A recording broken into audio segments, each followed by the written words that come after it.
Perkenalkan, nama saya Tika. Di video kali ini saya dan teman saya akan membawakan materi tentang decision making process yang akan dibagi menjadi beberapa bagian. Yang pertama ada buyer decision, ada stimuli, ada individual characteristic, environment characteristic, dan vendors control system. Sebelum mulai ke materi, izinkan saya dan teman saya untuk memperkenalkan diri. Perkenalkan, nama saya Kadek Tika Mahagraini, Fakultas Ekonomi dan Bisnis, Jurusan Manajemen, NIM 1201132881.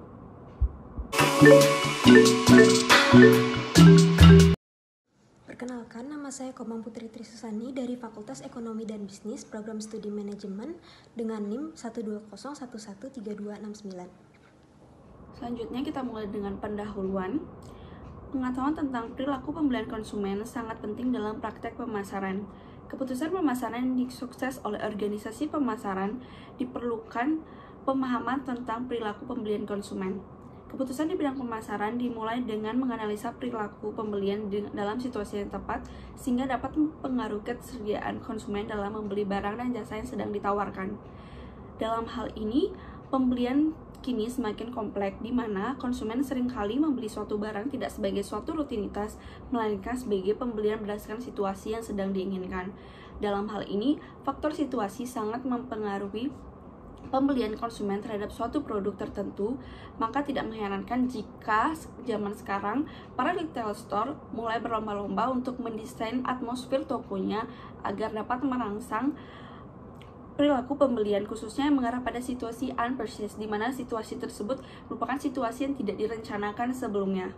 Pengaruh situasi merupakan kondisi sementara atau setting yang sedang terjadi dalam lingkungan pada waktu dan tempat tertentu menurut Asel 1998.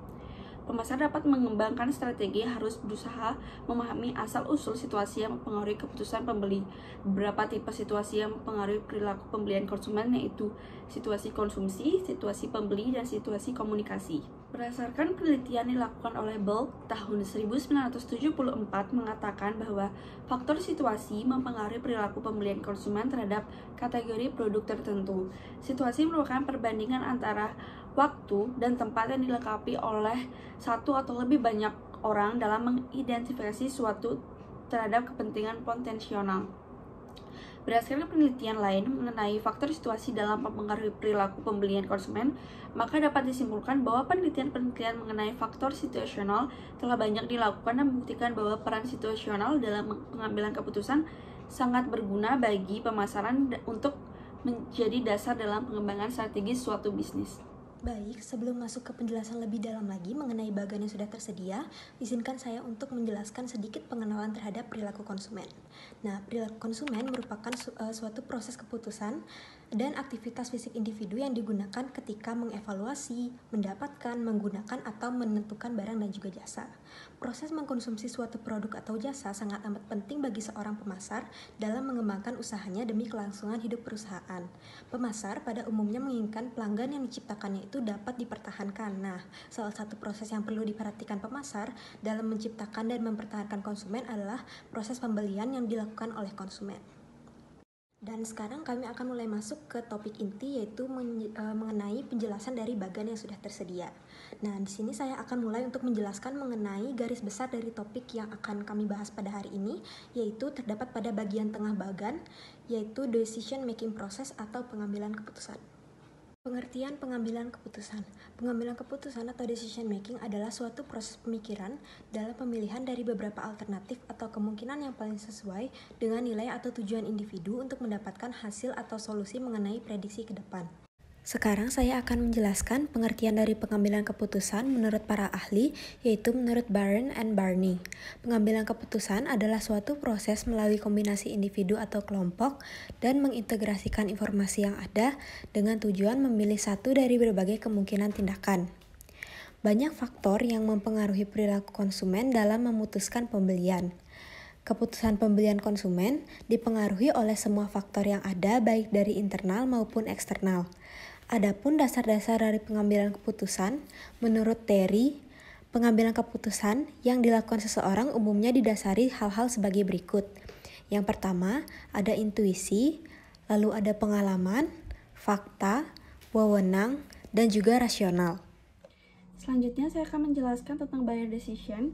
Buyer decision adalah proses penyeleksian terhadap dua pilihan alternatif atau lebih yang menghasilkan keputusan untuk membeli atau tidak, buy or not.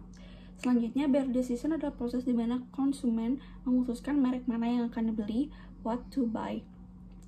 Konsumen akan membeli merek yang paling disukai, tetapi dapat dipengaruhi oleh dua faktor yang berada antara niat membeli dan keputusan pembelian, yaitu faktor sikap orang lain dan situasi yang tidak diharapkan. Pilihan alternatif harus tersedia ketika konsumen akan mengambil keputusan. Waktu dan tempat di mana seseorang menentukan keputusan pembelian juga menjadi aspek penting agar nantinya memudahkan seseorang untuk mengetahui berapa banyak yang harus dikeluarkan saat melakukan pembayaran. Semua hal itu akan berdampak pula kepada untuk melakukan pembelian selanjutnya atau repeat purchase nantinya. Di sini dapat disimpulkan bahwa buyer decision merupakan tahap dalam suatu proses di mana konsumen melakukan pembelian berdasarkan hasil kombinasi dari seluruh pengetahuan yang dimiliki untuk menjadi pertimbangan antara dua atau lebih alternatif produk yang tersedia untuk memutuskan salah satu produk. Baik, selanjutnya saya akan menjelaskan faktor yang tidak kalah penting juga, yaitu stimuli. Nah, sebelum kita masuk lebih mendalam lagi, baiknya kita tahu terlebih dahulu apa sih stimuli itu. Stimuli adalah garis besarnya itu sebuah dasar yang nantinya akan memberikan pengaruh dari pengambilan keputusan konsumen. Dan juga dapat diartikan lebih spesifik lagi, marketing stimuli adalah setiap komunikasi secara fisik yang didesain untuk mempengaruhi konsumen. Nah, stimuli marketing mencakup hal-hal penting, yaitu seperti yang sudah tertera pada bagan, yaitu ada harga, promosi, produk, dan juga kualitas produk. Di sini saya akan mencoba untuk memberikan salah satu contoh dari stimuli marketing. Persaingan pelaku usaha dalam meningkatkan daya saing di perjalanan wisata Indonesia, contohnya Depot Tour and Travel Depok. Depot Tour and Travel Depok adalah contoh sebuah biro perjalanan wisata yang mampu bertahan, bahkan memiliki konsumen yang terus meningkat dalam penjualan paket wisata domestik untuk grup. Nah, stimuli pemasaran yang penting mempengaruhi konsumen dalam memutuskan untuk membeli paket wisata domestik grup tersebut ialah dari segi variabel produk, harga, lokasi atau distribusi, promosi dan layanan, dan juga faktor yang paling penting dan dominan berpengaruh adalah variabel produk dan juga promosi serta layanan yang ditawarkan oleh jasa Travel Depok. Oleh stimuli Travel Depok yang menjanjikan, harganya terjangkau, dan juga layanan yang baik, maka hal ini akan mempengaruhi buyer's decision terhadap jasa yang ditawarkan. Selain stimuli marketing, ternyata masih ada loh faktor lain yang juga tidak kalah pentingnya yang dapat mempengaruhi pengambilan keputusan konsumen. Seperti yang tertera dalam bagan, yaitu ada faktor ekonomi, teknologi, politik, dan juga budaya. Di sini saya akan mulai menjelaskan dari faktor budaya terlebih dahulu.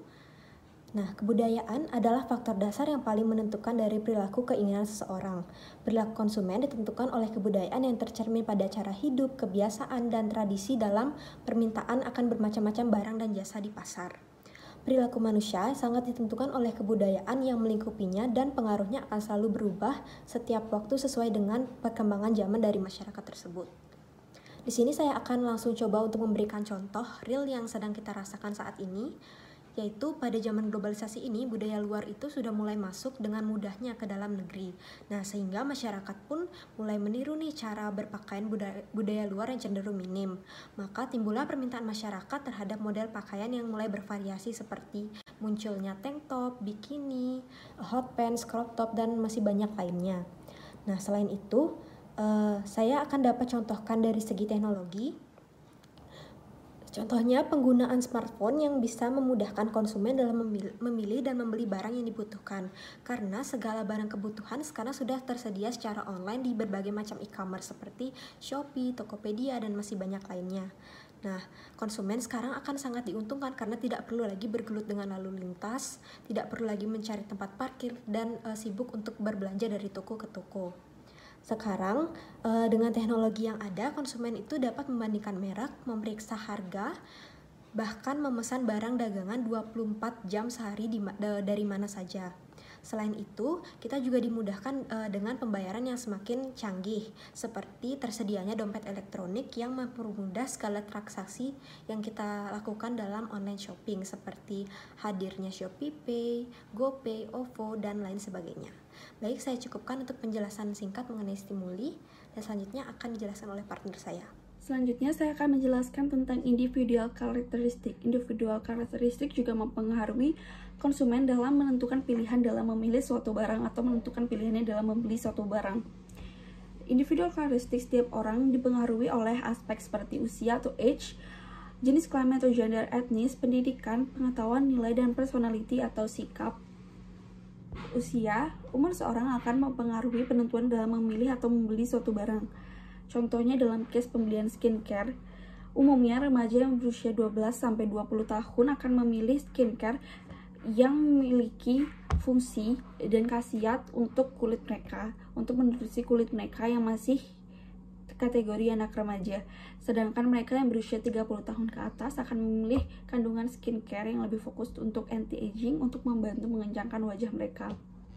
Selanjutnya, jenis kelamin. Jenis kelamin atau gender, laki-laki atau perempuan juga mempengaruhi penentuan pemilihan produk.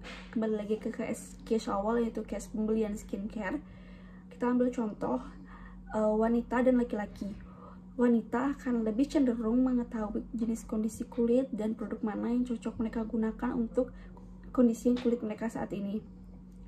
Dan mereka cenderung membeli merek skincare yang mereka ketahui atau yang mereka cari tahu terlebih dahulu kandungannya. Mereka juga menggunakan skincare dari berbagai macam merek untuk menjadi satukan dalam skincare rutin mereka. Dan mereka cenderung memiliki skincare yang lebih lengkap daripada laki-laki, mulai dari facial wash, toner, serum, moisturizer, hingga sunscreen, dan tambahan skincare seperti essence, face mask, dan face mist. Sedangkan laki-laki, mereka cenderung lebih cuek dan tidak terlalu memperhatikan kondisi kulit mereka, dan mereka setiap membeli skincare cenderung memilih dari suatu brand yang sama agar mempermudah mereka dalam melakukan repurchase. Selanjutnya tentang pendidikan. Pendidikan atau education. Pendidikan seseorang juga mempengaruhi keputusan dalam menentukan suatu barang yang akan dibeli. Seseorang yang memiliki pendidikan tinggi biasa akan lebih mencari tahu tentang produk yang akan mereka beli agar nantinya tidak ada penyesalan atau produk yang mereka beli akan bermanfaat sesuai dengan apa yang mereka inginkan. Contohnya, mahasiswa saat membeli laptop, mahasiswa akan membeli laptop sesuai dengan jurusannya. Contohnya, mahasiswa desain pasti akan membeli laptop atau device yang mendukung mereka dalam menyelesaikan tugas mata kuliahnya. Selanjutnya, pengetahuan. Pengetahuan seseorang terhadap suatu produk yang akan dibeli juga mempengaruhi keputusan mereka dalam membeli suatu produk. Kembali lagi ke case pembelian skincare, customer yang memiliki pengetahuan tentang suatu produk seperti ingredients dalam produk tersebut cenderung membeli ingredient yang sudah pasti cocok untuk kulit mereka. Contoh, si A tidak cocok dengan kandungan vitamin C, mereka akan memilih opsi lain. Dia akan memilih opsi lain seperti kandungan alpha-arbutin atau niacinamide yang sama-sama memiliki fungsi untuk mencerahkan. Selanjutnya saya akan membahas tentang kelompok etnis atau etnis. Etnis atau suku bangsa adalah suatu golongan manusia yang anggotanya mengidentifikasikan diri dengan sesamanya, biasanya berdasarkan garis keturunan yang dianggap sama. Dalam case yang sedang saya bahas, etnis tidak mempengaruhi seperti case sebelumnya, yaitu skincare, namun akan saya ambil case lain, contoh case lain seperti busana adat. Dalam menentukan keputusan yang membeli busana adat, suku Batak akan membeli kain ulos yang merupakan kain khas Medan, khas daerahnya. Sedangkan suku Jawa akan memilih kain kebaya atau biasa disebut baju Jawi jangkep. Selanjutnya saya akan membahas tentang nilai atau value.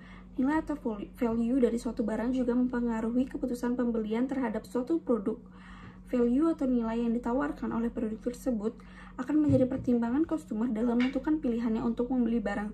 Contohnya, skincare A memiliki harga 100.000 dengan manfaat yang hampir sama dengan skincare B yang memiliki harga 500.000 dengan ingredients yang hampir mirip, namun konsumer Yang sudah mengetahui value dari skincare B pasti akan tetap memilih skincare B walaupun memiliki harga yang lebih mahal, namun manfaatnya lebih terasa di dia. Yang terakhir dari individual karakteristik, saya akan membahas tentang personality atau kepribadian. Personality atau kepribadian seseorang juga mempengaruhi keputusan pembelian terhadap suatu barang.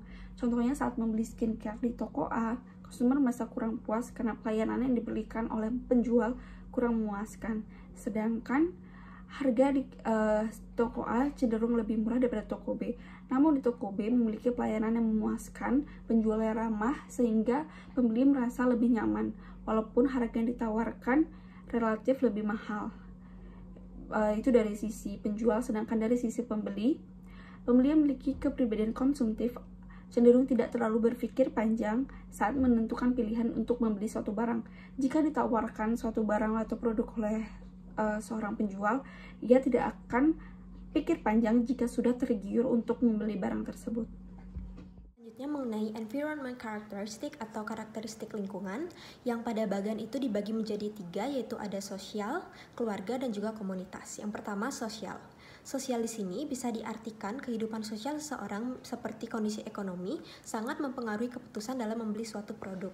Contohnya, seseorang yang memiliki perekonomian di atas, mereka itu akan membeli produk tanpa terlalu mementingkan harga, asalkan hasil yang mereka dapatkan itu sesuai dengan yang mereka inginkan. Yang kedua, keluarga. Keluarga di sini bisa diartikan seperti kondisi keluarga, gaya hidup dari keluarga, dan juga latar belakang dari keluarga pembeli. Misalnya, pembeli memiliki latar belakang keluarga artis atau public figure. Mereka itu dalam menentukan keputusan untuk membeli suatu barang, mereka sebagian besar itu akan cenderung untuk mengikuti tren dan cenderung untuk memilih barang-barang branded. Yang ketiga, komunitas. Komunitas adalah sebuah kelompok sosial dari berbagai organisme yang berbagi lingkungan, umumnya memiliki ketertarikan dan habitat yang sama. Seperti contohnya, komunitas perkumpulan pecinta motor gede atau moge. Mereka akan memprioritaskan untuk membeli hobi mereka, yaitu motor gede yang biasanya berharga jauh lebih tinggi daripada motor-motor pada umumnya. Selanjutnya saya akan membahas tentang vendor controlling system. Vendor controlling system merupakan proses bertahap dalam memulai dan membentuk hubungan oleh pemilik jasa atau barang yang dibutuhkan perusahaan atau pembeli dalam menjalani kebutuhan operasional sehari-hari dan mencapai tujuan dari target yang sudah ditentukan sebelumnya. Selanjutnya logistik. Di sini ada support payment dan delivery system. Support payment bisa melakukan pembayaran cash on delivery atau pembayaran tunai di tempat. Ini bertujuan untuk para customer yang tidak bisa melakukan transaksi non-tunai melalui m-banking atau transfer, bisa melalui cash on delivery dan jadi memudahkan keputusan mereka dalam membeli suatu barang. Ada payment m-banking seperti BNI, BCA, BNI, dan lain-lainnya. Selanjutnya juga ada pilihan pembayaran seperti OVO, Shopee, Dana, dan lain-lainnya. Selanjutnya delivery system yang biasa digunakan dalam era sekarang adalah Gojek, Grab, JNT, JNE, Si Cepat, dan ekspedisi lainnya. Selanjutnya di sini saya akan membahas tentang technical. Support with design adalah desain suatu produk yang akan menarik minat konsumen untuk membeli suatu produk tersebut. Intelligence agent adalah teknologi yang digunakan untuk menavigasi langkah apa yang harus diambil dalam suatu pengerjaan melalui sejumlah data yang diberikan oleh lingkungan untuk bertindak berdasarkan informasi yang sudah disetting oleh si pembuat atau si penjual. Selanjutnya ada customer service. FAQ adalah tanya jawab. Soal sering ditanyakan atau pertanyaan umum adalah daftar pertanyaan dan jawaban yang sering ditanyakan dalam konteks atau tentang topik tertentu. Format soal sering ditanyakan seringkali digunakan pada miles atau forum daring lainnya di mana pertanyaan sering diajukan. FAQ biasanya dalam bisnis disediakan dalam bentuk via email, WhatsApp, Facebook, atau media sosial lainnya yang mendukung lainnya dan call center dari suatu produk. Baik, sekian dari penjelasan yang dapat kami sampaikan mengenai bagian dari decision making process. Kami mohon maaf jika ada salah kata dan kami ucapkan terima kasih.